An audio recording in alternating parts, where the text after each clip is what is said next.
ترجمہ کرتے ہیں کہ صراط مستقیم دکھا دیجئے.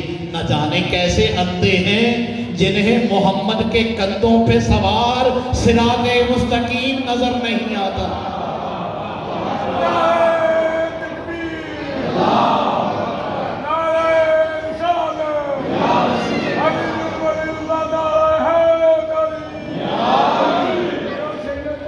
تو 9 بار پوچھنے پہ محمد صلی اللہ علیہ وآلہ وسلم خاموش رہے، انتظار کر رہے تھے کہ صراط مستقیم آ جائے مسجد نبوی میں.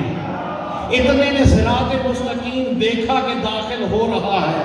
اب کہا کہ بابا جی کھڑے ہو جاؤ، پوچھو کیا پوچھ رہے تھے. اب پھر بابا جی کھڑے ہوئے، کہا پوچھا تو یہی تھا صراط مستقیم کیا ہے، صراط مستقیم کیا ہے. تو کہا دیکھو وَأَنَّا هَذَا صِرَاطِي مُسْتَقِيمًا، بے شک یہ علی، یہ جو علی آ رہا ہے نا، یہ علی کوئی اور نہیں. ہاذا یہ علی، یہ جو آ رہا ہے نا، یہ ہے میرا سیدھا راستہ. کون سا سیدھا راستہ؟ جس پر قائم رہنے کی، یاد رکھنا، دیکھنے کی نہیں، قائم رہنے کی. کم از کم 17 بار دعا منگواتا ہے روز اللہ. اچھا 17 بار ہم سے منگوا رہا ہے، پہلے دیکھتے ہیں کہ خود کہاں ملے گا. سورہ ہود ہے، آیت نمبر 56 ہے. وہ کہہ رہا ہے کہ میرا رب صراط مستقیم پر ہے. ربی علی صراط مستقیم، آیت نمبر ہے 56. میں خطابت کا عادی نہیں ہوں، میں اپنے جملوں میں روایت کا استعمال بہت کم کرتا ہوں. میں آیت کو آیت سے پڑھنے کا عادی ہوں، میں قرآن کو برہان سے سنانے کا عادی ہوں. وہ سورہ ہود کی 56ویں آیت میں کہہ رہا ہے کہ میرا رب صراط مستقیم پر ہے.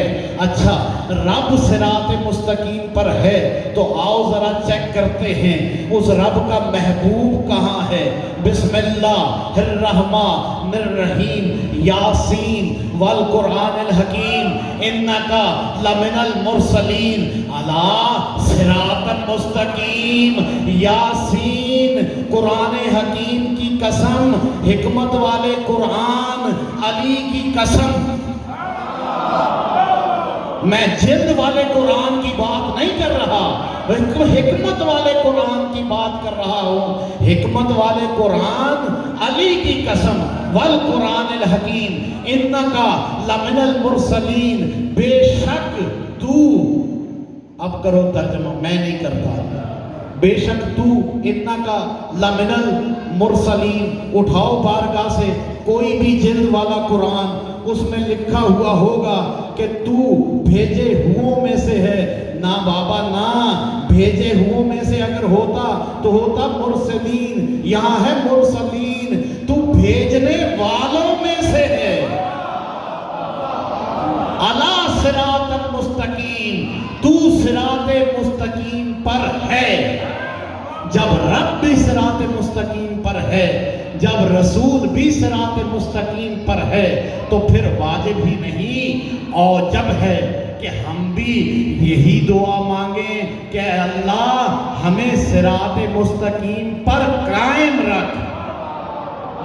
کیسے قائم رکھ؟ کیسے قائم رکھ؟ فَاتَّبِعُوا سَبِيلَهُ، اس کی سبیل کی اتباع کرو. اب اس کی سبیل کون ہے یہ دیکھنا ہوگا کہ اس کی سبیل کون ہے. آج کی مجلس منسوب ہے اس سے جس کو حسن کا حسن کہتے ہیں، جس کو حسین حسین کے حسن کا امام حسن کہتے ہیں. یہ وہ سبیل ہے جسے محمد مدینے کی گلیوں میں اپنی کاندھوں پر، شانوں پر بٹھا بٹھا کر دکھاتے رہے. لوگ پوچھتے رہے کہ وہ کیا سواری ہے، آگے سے بڑا ترنت جواب ملتا رہا، خاموش یہ بھی تو دیکھو کہ وہ کیا سوار ہے۔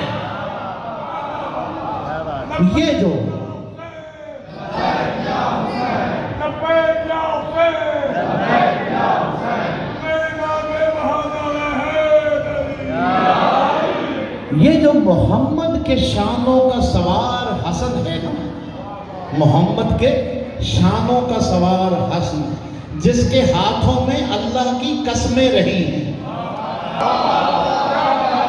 میں نے کہا میں خطابت کا عادی نہیں ہوں، میں تو قرآن سے گفتگو کرتا ہوں۔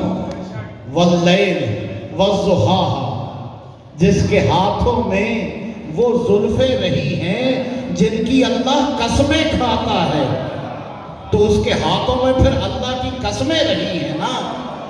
ارے کیوں نہ رہے اس کے ہاتھوں میں اللہ کی قسمیں، اس کے باپ کے ہاتھوں میں اللہ کی رضائیں ہیں۔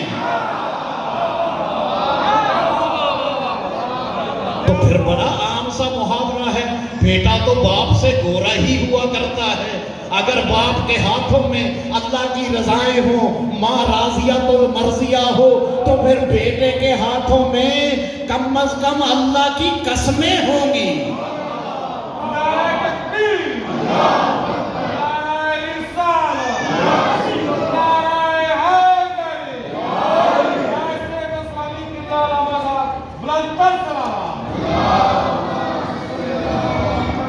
اچھا قبلہ کہہ دے قبول ہے مجھے، کیونکہ آپ کے مقابل ہوں۔ علامہ فقط راسخون فی العلم محمد و آل محمد ہیں۔ ہمیں نہ تو آیت اللہ کہلوانے کا شوق ہے، اور نہ ہی ہمیں کسی قسم کی وکالت کا زوم ہے۔ وکالت وہ کرے جو وکیل ہونے کا اہل ہو۔ یہاں تو ہمیں سلمان بھی گداگر نظر آتا ہے۔ تو میں عرض یہ کر رہا تھا کہ حسن کے ہاتھوں میں اللہ کی قسمیں ہیں، حسن کے ہاتھوں میں اس کی زلفیں ہیں جس کے بارے میں فرماتا ہے اطیعوا اللہ و اطیعوا الرسول و اولی الامر منکم، قل ان کنتم تحبون اللہ فاتبعونی، کہ اگر تم اللہ سے محبت کا دعویٰ کرتے ہو، اگر تمہیں شوق ہے دیواروں پر لکھنے کا اور گاڑیوں پر لکھوانے کا کہ میرے لیے اللہ ہی کافی ہے، تو اس کافی کے زوم سے نکلو اور محمد کی اتباع کرو۔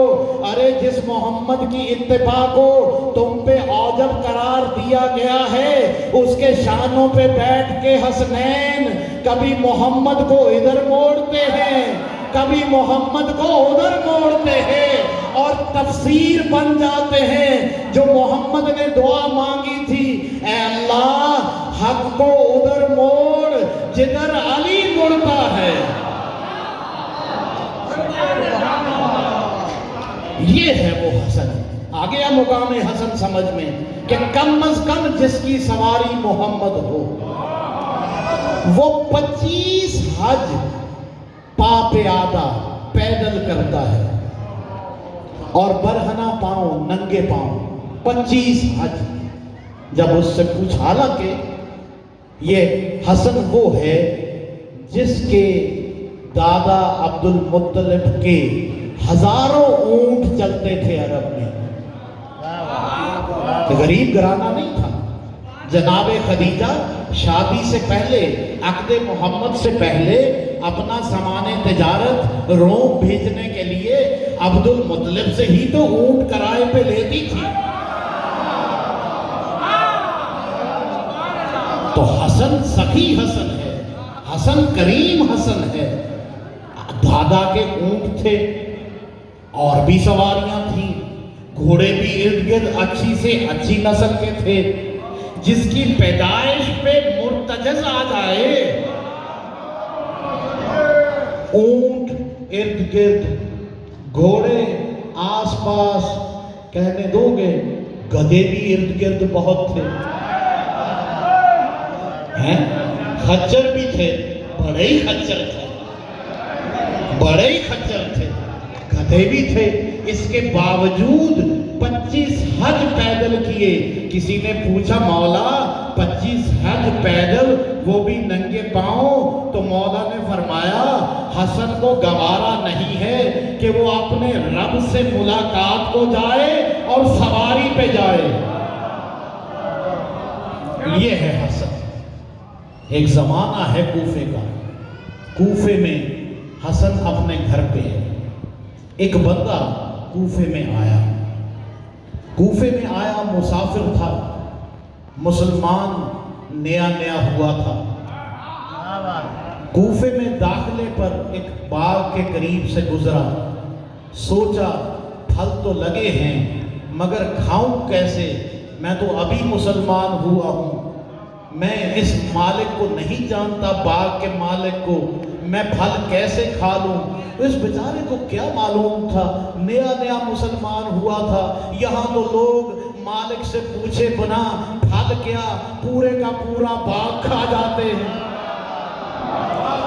یہ کیونکہ نیا نیا مسلمان ہوا تھا، یہ ڈھونڈ رہا تھا باغ کا مالک کہاں ہے، کہ اچانک اسے کہیں ایک نور نظر آیا۔ جو نور نظر آیا یہ اس جانب بڑھا، دیکھا وہاں پہ کوئی نورانی بزرگ کدال لیے کسی درخت کی پرورش کر رہے ہیں۔ یہ پاس پہنچا، بزرگ نے کہا مسافر ہو، بھوک لگی ہے، وہ سامنے رومال پڑا ہے، اٹھاؤ اور کھانا کھاؤ۔ یہ حیران ہوا، کہنے لگا آپ کو میری بھوک کا کیسے احساس؟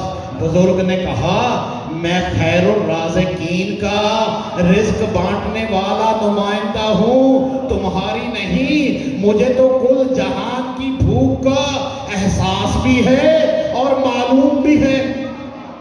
اسے کھانا دیا بزرگ نے، یہ وہاں بیٹھا، رومال اٹھایا، رومال اٹھا کے جو روٹی کو توڑنے کی کوشش کی، روٹی نہیں ٹوٹی، گھٹنے پہ ہاتھ رکھا، پھر نہیں ٹوٹی، روٹی کو رومال میں طے کیا، بزرگ کے پاس آیا، وہاں رکھا، کہا جناب بہت شکریہ، آپ نے بہت احساس کیا، بہت مہربانی، لیکن میں کیا کروں کہ میرے سے ٹوٹتی نہیں ہے۔ اب وہ پہچان گئے، آپ نے کہا یہ تمہارے کھانے کی ہے ہی نہیں، تم ایسا کرو یہاں سے 2 گلیاں آگے جاؤ، بازار آئے گا، بازار کو کراس کرو گے تو سامنے ایک گھر ہوگا، وہاں اس گھر کے سامنے لنگر ہو رہا ہوگا، وہاں بیٹھ کے جو چاہتے ہو جا کے تناول کرنا۔ یہ وہاں سے چلا، بھوکا تھا، سوچ رہا تھا کئی دنوں سے کھانا نہیں کھایا، اب یہ بابا جی ملے ہیں تو ان کے پاس بھی سوکھی روٹی تھی، کہیں ایسا ہو کہ آج شوربہ مل جائے۔ آ کے یہ بیٹھ گیا دسترخوان پہ۔ اب جو دسترخوان کے پاس بیٹھا تو سامنے جو کھانا آیا اس میں گھی اور شکر، دیکھ تو لیا، بھوکا تھا، کھانا تو تھا، دیکھ رہا تھا، اچھا مانگا تو شوربہ تھا، چلو مل گیا ہے، بسم اللہ کرتے ہیں۔ ابھی بسم اللہ کرنے والا تھا کہ ایک نورانی نوجوان آیا، کہنے لگا ٹھہرو ٹھہرو، تمہارے لیے اندر شوربہ رکھا ہے۔ اس نے شوربہ سامنے آیا، ایک لقمہ لگایا، ایک لقمہ تہ کر کے سائیڈ پہ رکھا، پھر ایک لقمہ لگایا، پھر ایک سائیڈ پہ رکھا۔ اس نوجوان نے پھر دیکھا کہ یہ کس کے لیے بچا رہے ہو، تمہیں جاتے ہوئے تمہارے گھر والوں کے لیے اور مل جائے گا، تم کھلے دل سے کھاؤ۔ کہنے لگا نہیں، میرے کہاں گھر والے، میں تو خود مسافر ہوں، یہ جو میں بچا رہا ہوں، پیچھے باغ میں ایک بزرگ کو مزدوری کرتے دیکھا ہے، اس کے پاس ایک سوکھی